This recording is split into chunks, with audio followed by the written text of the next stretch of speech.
Saya akan membentangkan pengenalan kepada perbincangan dapatan analisis jurnal yang kami kaji. Setiap penlahiran seorang insan guru perlulah kita sanjungi dan hormati. Namun terdapat segelintir masyarakat masih menganggap pekerjaan profesional perguruan ini mudah bagi mereka. Mutakhir ini ramai berpendapat bahawa pekerjaan perguruan ini juga satu pekerjaan yang mulia kerana telah membentuk jutaan manusia yang berguna kepada masyarakat. Tapi apakah daya sukar menjadi seorang guru ini? Kami akan membentangkan mengenai tahap profesionalisme guru sekolah kebahasaan di Semenanjung Malaysia.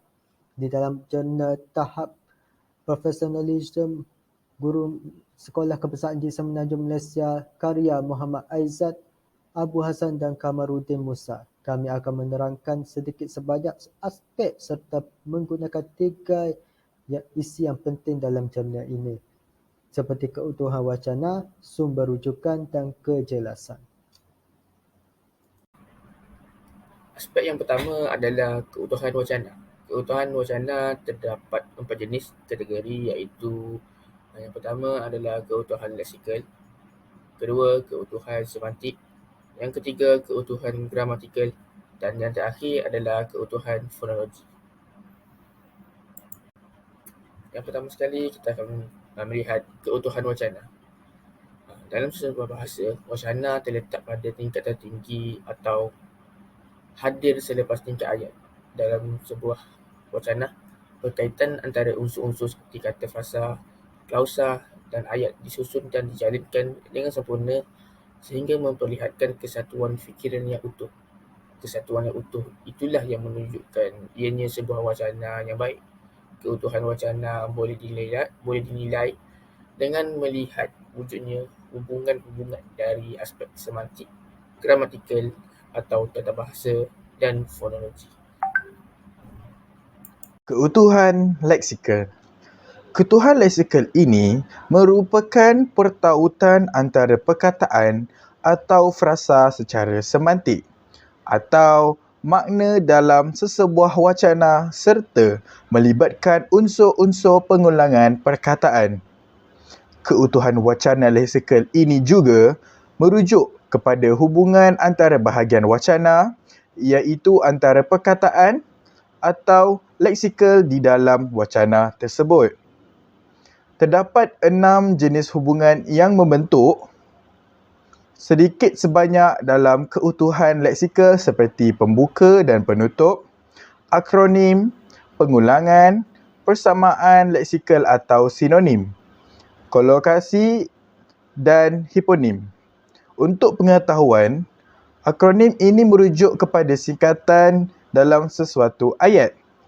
Di dalam jurnal ini, terdapat banyak penggunaan keutuhan leksikal. Sebagai contoh, penggunaan akronim Pelan Pembangunan Pendidikan Malaysia iaitu PPPM di muka surat 38 karangan ketiga baris yang pertama. Terdapat 3 jenis keutuhan wacana iaitu antonim, hiponim dan sinonim. Untuk antonim, amalan kerja profesional merangkumi tingkah laku profesional seperti komitmen dan kepatuhan terhadap keperluan etika, merenungkan tugas mengajar dan kesediaan untuk mengajar dan berkembang secara berterusan. Untuk hiponim pula, oleh itu, peranan sekolah bukan sahaja berkisar mengenai memajukan aspek kognitif murid-murid, tetapi juga berperanan penting sebagai agensi untuk melahirkan murid-murid yang seimbang dari sudut jasmani, emosi, rohani dan intelektual. Dan sinonim, pengamalan nilai-nilai profesionalisme dalam profesyen keguruan Malaysia secara keseluruhannya bertujuan untuk melahirkan warga negara yang berpengetahuan, bertanggungjawab dan berkebolehan yang menyedari pentingnya memperjuangkan kebenaran dan mencapai aspirasi tinggi. Yang ketiga adalah keutuhan semantik. Menurut Siti Hajar Abdul Aziz 2009 menyatakan bahawa semantik berasal daripada perkataan Greek iaitu semantikos yang membawa maksud memberikan tanda sesuatu gejala atau tanda atau sesuatu yang bermakna. Semantik bermula daripada perkataan yang sama yang merujuk kepada aspek makna atau maksud, iaitu makna seperti yang diungkapkan dalam sesuatu bahasa atau sistem tanda yang lain. Merujuk kepada bahasa Inggeris, mean, dan means. Kesemuanya merujuk kepada makna atau maksud yang boleh digunakan dalam pelbagai situasi. Selain itu, perkataan semantik yang digunakan pada hari ini berasal daripada bahasa Perancis, iaitu semantik. Perkataan ini digunakan oleh Michael Brill sejak abad ke-19 lagi. Semantik amat berbeza jika dibandingkan dengan sintaksis kerana semantik mengkaji makna, manakala sintaksis mengkaji struktur bagi suatu sistem tanda. Keutuhan semantik dapat dibahagikan kepada beberapa aspek, iaitu yang pertama hubungan sebab dan akibat, yang kedua hubungan sebab dan tujuan, yang ketiga hubungan sebab dan hasil. Okey, yang pertama saya akan menguraikan tentang hubungan sebab dan akibat. Perkembangan di contoh hubungan sebab dan akibat di dalam artikel yang kami kaji adalah perkembangan di zaman globalisasi yang sangat pesat dan dinamik menyebabkan tuntutan peningkatan mutu pendidikan di Malaysia. Pendidikan adalah sektor yang sangat penting dalam menentukan kualiti masyarakat Malaysia. Samruhaizat dan Azhan 2017. Petikan ayat ini didapati pada muka surat 37. Yang kedua adalah hubungan sebab dan hasil. Contoh ayat adalah dapatan kajian secara keseluruhan bahawa tahap amalan profesionalism guru adalah tinggi. Kajian ini dapat membantu pihak yang berkaitan untuk melihat tahap profesionalism di kalangan guru di semenanjung Malaysia. Petikan ini diambil daripada muka surat 37. Yang seterusnya adalah hubungan sebab dan tujuan.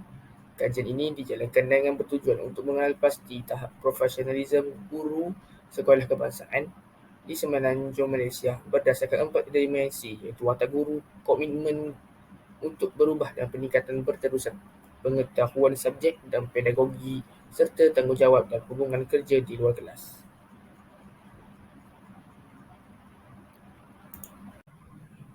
Seterusnya, keutuhan semantik. Yang keempat adalah hubungan latar belakang dan kesimpulan. Dan yang terakhir adalah hubungan syarat dan hasil. Contoh hubungan latar belakang dan kesimpulan adalah oleh itu dicadangkan guru besar, barisan penolong kanan dan ketua panitia harus sentiasa melaksanakan intervensi di dalam sekolah mereka bagi mengatasi sebarang masalah yang boleh menyebabkan tahap profesionalism guru terganggu. Diharap kajian ini dapat menyediakan maklumat dan rujukan kepada pihak-pihak yang berkepentingan. Contoh ayat ini diambil daripada muka surat 44. Yang seterusnya adalah hubungan syarat dan hasil. Contoh ayat adalah guru-guru merupakan salah satu faktor utama yang membantu proses perubahan yang sedang berlaku kini. Namun, jika kualiti dan profesionalism guru berada pada tahap yang rendah, akan memantulkan serta melambatkan perubahan. Contoh ayat ini diambil daripada muka surat 38. Keutuhan gramatikal. Menurut Darwish Harahap 1994, muka surat 49, gramatikal membawa maksud nahuan atau tata bahasa dan makna gramatikal merupakan makna yang muncul akibat proses gramatikalnya. Makna gramatis ini ialah makna yang terkandung dalam sesuatu imbuhan apabila ia bergabung dengan kata dasar mahupun dengan perkataan yang telah mendapat pengimbuhan sebelumnya atau kata terbitan. Makna gramatikal juga merupakan makna yang ditimbulkan oleh proses gramatis yang ditentukan oleh urutan kata, intonasi dan bentuk. Abdullah Yusuf 2009 muka surat 3 pula menjelaskan bahawa makna gramatikal adalah bidang kajian semantik yang mengkaji makna yang hadir daripada proses gramatikal seperti pengimbuhan, penyisipan penggandaan dan pemajmukan. Seterusnya, keutuhan gramatikal. Keutuhan gramatikal memiliki 3 ciri-cirinya, iaitu kata hubung, kata rujukan dan penggantian. Kata hubung ini merupakan fungsi sebagai penghuraian, perkembangan idea dan penambahan idea. Sebagai contoh di dalam jurnal, menyedari kepentingnya mengajar anak muda untuk mencapai kemajuan. Guru perlu menerima etika seorang murid sebagai panduan untuk membolehkan mereka berjaya dalam profesyen untuk mencapai tahap pencapaian yang tinggi. KPM 2016. Selain itu, kata rujukan. Kata rujukan bermaksud menggantikan sesuatu sama ada benda atau manusia. Contohnya, kata ganti nama diri. Contoh di dalam jurnal, bidang perguruan di Malaysia mempunyai kod etika pengajarannya, seperti yang digariskan dalam Kod Profesional Pengajaran Malaysia, KPM 2016.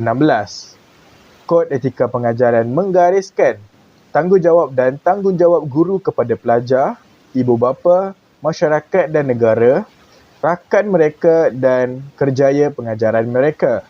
Yang terakhir sekali, penggantian. Penggantian ini bertujuan untuk menggalakkan pengulangan terhadap sesuatu maklumat daripada penyataan yang telah diberikan.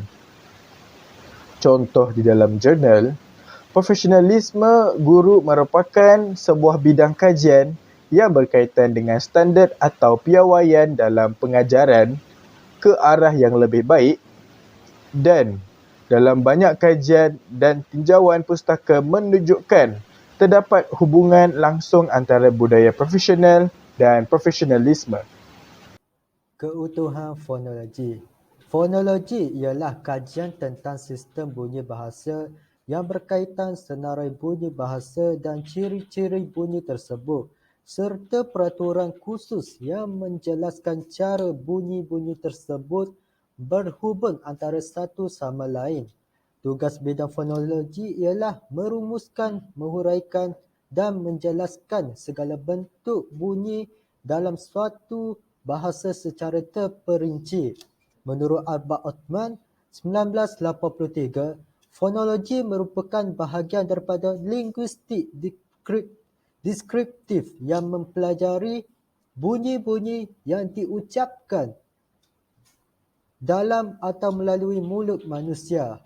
Nik Safiah Karim dan Wan Malini Ahmad 2006 pula menjelaskan bahawa fonologi ialah cabar ilmu bahasa yang mengkaji bunyi bahasa sesuatu bahasa dan fungsinya dalam sistem bahasa tersebut. Fonologi terbahagi kepada dua, iaitu fonetik dan fonemik. Fonemik merupakan bidang yang mengkaji bunyi-bunyi sesuatu, iaitu pengkajian tentang fungsi atau struktur bunyi bahasa itu. Menurut Rahmah Haji Sabran dan Rahim Syam 2005 pula, bidang fonologi mengkaji sistem bunyi-bunyi yang tertentu dalam dalam pertuturan khusus bagi sesuatu bahasa. Abdullah Hassan 2005 pula menyatakan fonologi ialah bidang yang mengkaji sistem bunyi-bunyi dalam bahasa. Seterusnya, contoh keutuhan fonologi yang terdapat dalam jurnal ini. Contoh pertama ialah kajian ini dijalankan dengan tujuan untuk mengenal pasti tahap profesionalisme guru sekolah kebangsaan di Semenanjung Malaysia berdasarkan 4 dimensi, iaitu watak guru, komitmen untuk berubah dan peningkatan berterusan, pengetahuan subjek dan pedagogi, serta tanggungjawab dan hubungan kerja di luar kelas. Melalui ayat yang dilontarkan sebentar tadi, dapat dilihat bahawa dari segi intonasi dan nada suaranya bahawa ayat ini merupakan ayat penyata. Okey, seterusnya contoh yang kedua, iaitu mengenal pasti tahap amalan profesionalisme guru berdasarkan 4 dimensi, iaitu watak guru, komitmen untuk berubah dan peningkatan berterusan, pengetahuan subjek dan pedagogi serta tanggungjawab dan hubungan kerja di luar kelas. Contoh yang kedua ini memperlihatkan ciri keutuhan fonologi dari segi pemisahan frasa, iaitu watak guru, komitmen untuk berubah dan peningkatan berterusan, pengetahuan subjek dan pedagogi serta tanggungjawab dan hubungan kerja di luar kelas. Tajuk yang akan dibincangkan seterusnya adalah sumber rujukan. Definisi sistem APA. Sistem APA merupakan singkatan untuk American Psychological Association.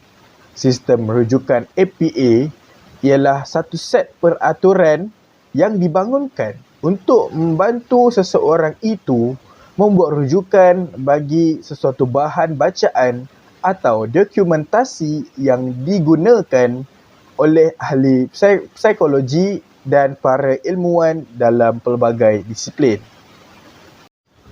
Selain dianggap sebagai satu set peraturan yang dianggap sebagai mudah dan lebih teratur, sistem APA ini juga merupakan satu kaedah penulisan yang paling kerap digunakan oleh pelajar dan para ilmuwan di universiti sebagai panduan untuk penulisan akademik mereka.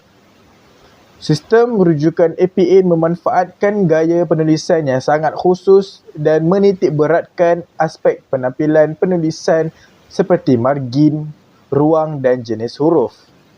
Sistem rujukan ini merupakan gabungan rujukan dalam teks ataupun citations dan senarai rujukan ataupun bibliografi, maklumat sumber bahan yang digunakan dalam sesuatu tugasan atau penulisan akademik. Ini merupakan sambungan daripada pembentangan AMSHA sebentar tadi. American Psychological Association Style. Format APA pertama kali diperkenalkan pada tahun 1929 oleh sekumpulan pakar psikologi dalam membangunkan satu set prosedur untuk meningkatkan kemudahan pemahaman bacaan APA. Kumpulan ini menumpukan kepada pembangunan gaya editorial yang mudah dan seterusnya membolehkan penerbit dan pembaca mengimbas maklumat penting dalam dokumen yang ditulis. Format APA digunakan untuk penulisan majalah, laporan kajian, tinjauan pustaka dan kajian kes. Namun, format APA menumpukan kepada unsur-unsur naskah yang merupakan ciri khas untuk penulisan ilmiah. Tidak seperti gaya dokumentasi yang lain, format APA juga mengandungi peraturan untuk setiap aspek penulisan, terutama dalam ilmu-ilmu sosial, bagi menentukan kesahihan penulisan dan seterusnya mengelakkan amalan plagiat serta membina rujukan yang tepat. Dokumentasi merupakan satu kaedah penulisan akademik yang lengkap dan sistematik kerana bertujuan memberi kemudahan kepada penulis dan pembaca untuk mengenal pasti sumber maklumat dan merujuk semula sumber bahan yang asal. Sehubungan itu, dokumentasi diperlukan sekiranya terdapat petikan secara langsung, direct quotation, parafrasa dan ringkasan, paraphrase and summary, idea atau maklumat yang dirujuk seperti statistik, graf, carta dan sebagainya. Penulis dikehendaki menyatakan sumber tersebut dalam teks bagi maklumat atau idea yang diambil daripada sesuatu sumber rujukan dalam teks, dan senarai rujukan hendaklah ditulis mengikut sistem American Psychological Association APA terkini. Penulisan akademik sistem dokumentasi APA ini amat penting kerana membenarkan pembaca untuk merujuk silang, cross-reference sumber dengan mudah, memberi format yang konsisten dalam sesuatu disiplin, menjimatkan masa serta membendung penulis daripada amalan plagiat. Seterusnya adalah kaedah penulisan dan rujukan. Penggunaan gaya APA memerlukan penulis untuk mematuhi peraturan-peraturan yang ditetapkan. Berdasarkan gaya APA, rujukan perlu diletakkan selepas teks pertama dan cara penulisannya mestilah konsisten dan mengikut standard berikut. Yang pertama adalah entry hendaklah disusun mengikut abjad nama pengarang dan tidak boleh diberikan nombor. Jika rujukan tersebut tiada pengarang, maka rujukan tersebut perlulah disusun mengikut entry judul. Pangkat atau gelaran bagi setiap pengarang tidak perlu dicatatkan. Entry juga hendaklah disusun secara selang sebaris, iaitu single spacing di antara item dan selang dua baris, double spacing bagi entry yang seterusnya. Serta entry bermula di tepi margin kiri dengan baris kedua hendaklah ditype secara ke dalam, indent, yang bersamaan dengan 5 jalur. Penulis juga perlu menggunakan satu sistem sahaja secara berterusan dalam keseluruhan penulisannya. Contohnya apabila penulis membuat keputusan untuk menggunakan APA, penulis tersebut haruslah konsisten dengan menggunakan APA sahaja di dalam penulisannya. Entry merujuk kepada susunan yang diatur oleh penulis secara urutan berdasarkan kepentingannya dalam peraturan menulis bahan rujukan untuk buku, majalah, akhbar, badan berkanun, laman web dan sebagainya. Terdapat beberapa peraturan menulis rujukan. Yang pertama, memulakan dengan halaman baharu. Kedua, menaipkan perkataan rujukan pada bahagian atas halaman tersebut. Yang ketiga, langkau satu sebelum memasukkan rujukan. Yang keempat, dilarang menomborkan senarai rujukan. Yang kelima, pada baris kedua, hendaklah ditype secara ke dalam ataupun indent. Yang keenam, tajuk buku atau nama jurnal dicondongkan ataupun italic. Yang ketujuh, bagi pengarang barat dan berbangsa Cina, nama keluarga didahulukan. Yang kelapan, susun nama pengarang mengikut abjad. Yang kesembilan, didahulukan buku yang ditulis bersendirian berbanding buku yang ditulis bersama. Dan yang terakhir sekali, yang ke-10, bagi menulis yang sama, didahulukan buku terawal, iaitu mengikut kronologi tahun diterbitkan. Seterusnya, kita akan beralih kepada senarai rujukan berdasarkan Jurnal Tahap Profesionalisme Guru Sekolah Kebangsaan di Semenanjung Malaysia. Di dalam jurnal yang kami kaji, juga membuat rujukan berdasarkan sumber elektronik, iaitu artikel jurnal elektronik. Yang seperti yang saya paparkan di dalam slide pembentangan kami, di situ terdapat dua contoh sumber rujukan berdasarkan sumber elektronik, iaitu yang pertama artikel jurnal tanpa DOI daripada laman web. Di sini dapat dilihat bahawa penulis jurnal ini menggunakan format yang betul, iaitu mengikut format APA yang terkini. Seterusnya, artikel jurnal dengan DOI juga menunjukkan penulis menggunakan format yang betul mengikut format APA yang terkini. Di dalam slide pembentangan kami juga, kami sertakan format asas bagi menulis rujukan berdasarkan sumber elektronik, iaitu artikel jurnal elektronik. Seterusnya, cara menulis rujukan berdasarkan terbitan berkala. Terbitan berkala yang dimaksudkan adalah artikel jurnal. Di sini diletakkan format asas rujukan yang mengikut format APA yang terkini. Okey, sekejap. Format asas tersebut adalah pengarang pertama diikuti dengan pengarang kedua dan pengarang ketiga, diikuti dengan tahun di dalam kurungan, tajuk artikel, dan juga yang terakhir adalah muka surat. Di sini merupakan dua contoh rujukan yang tepat yang mengikut format APA.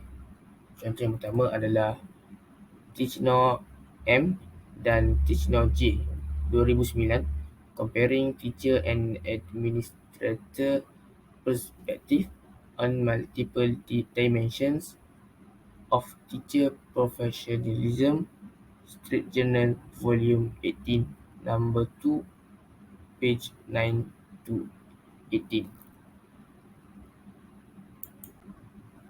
Okey, yang terakhir adalah cara menulis rujukan berdasarkan buku.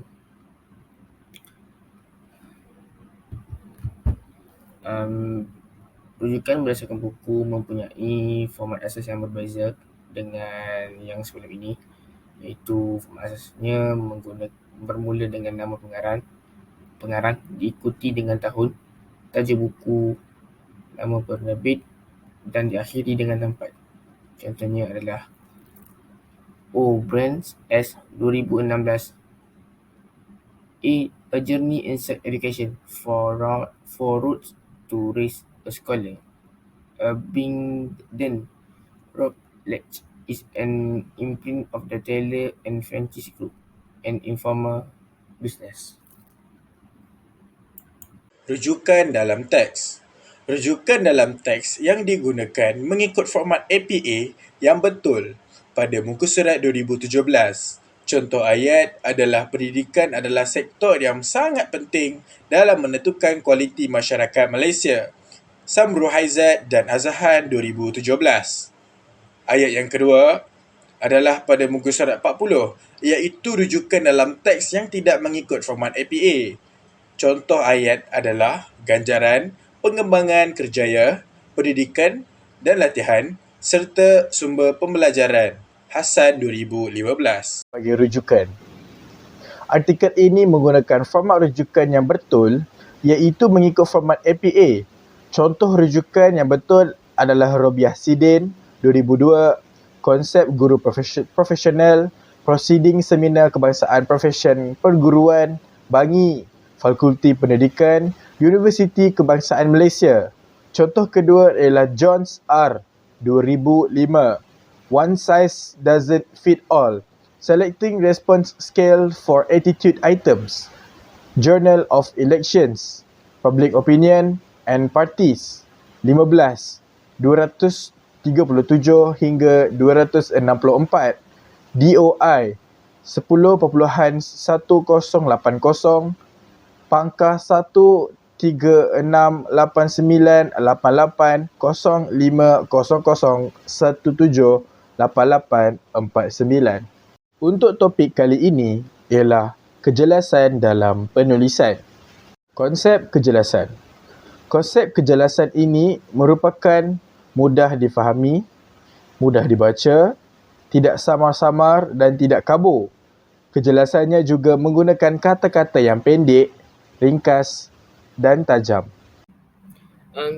Pertama sekali adalah terima kasih kepada saudari Amsyah atas pembentangan itu seperti tadi. Seterusnya kita akan pergi kepada pengakroniman dan kata singkatan. Di dalam artikel ini terdapat banyak penggunaan akronim dan kata singkatan yang dapat dikesan.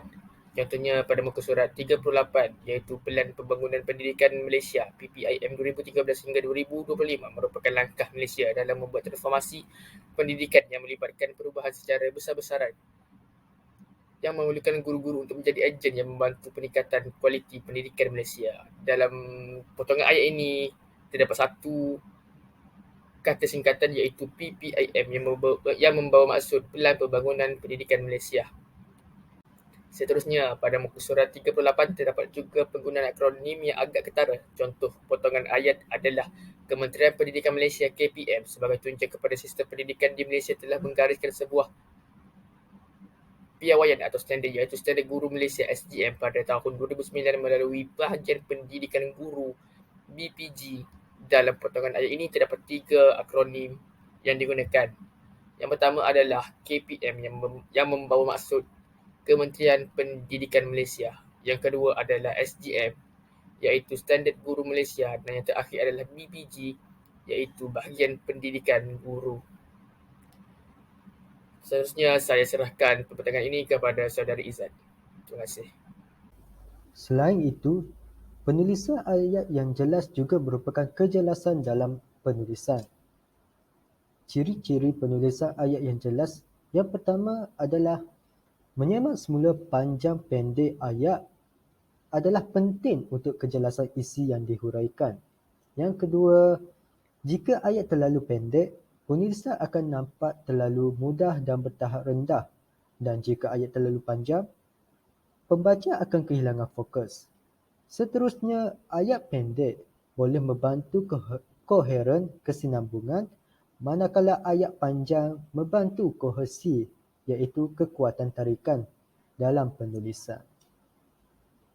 Di sini saya sertakan contoh ayat yang jelas yang terdapat dalam jurnal yang dikaji.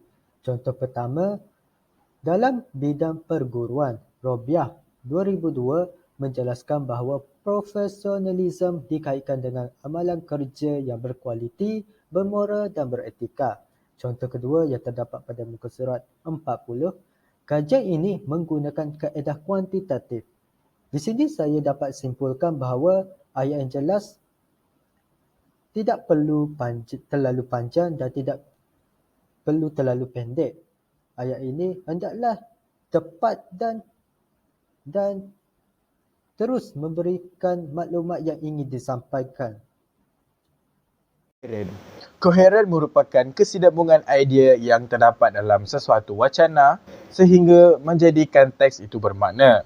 Sebagai contoh, di dalam jurnal muka surat 41, guru-guru yang mengajar sekolah kebahasaan dan sekolah jenis kebahasaan di Semenanjung Malaysia merupakan populasi untuk kajian ini.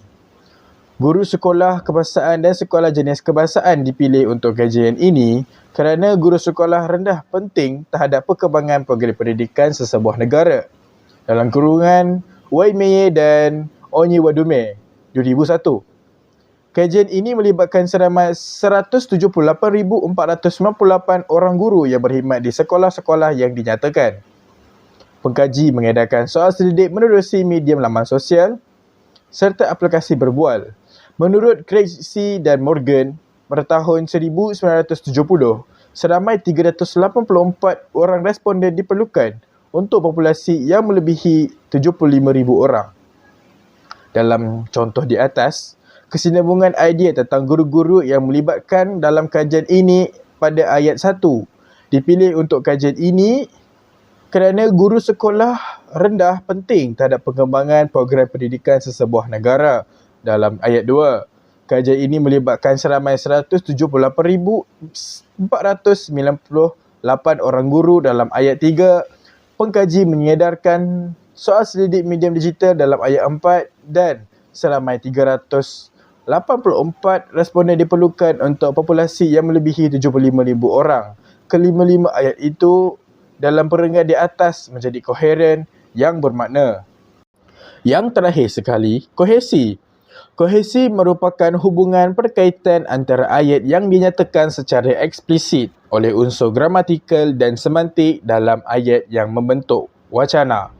Sebagai contoh di dalam jurnal, pada dapatan kajian, didapati dimensi komitmen untuk berubah dan peningkatan berterusan menunjukkan min yang paling tinggi berbanding keempat-empat dimensi yang lain. Ini menggambarkan bahawa guru-guru menunjukkan komitmen untuk berubah dan meningkatkan profesionalisme mereka ke tahap yang lebih baik. Kohesi antara ayat 1 dan ayat 2 wujud melalui pertalian antara pada dapatan kajian dengan ini. Dimensi komitmen untuk berubah dan komitmen untuk berubah dan menunjukkan min paling tinggi dengan meningkatkan profesionalisme mereka ke tahap yang lebih baik. Sekian, terima kasih. Assalamualaikum warahmatullahi wabarakatuh.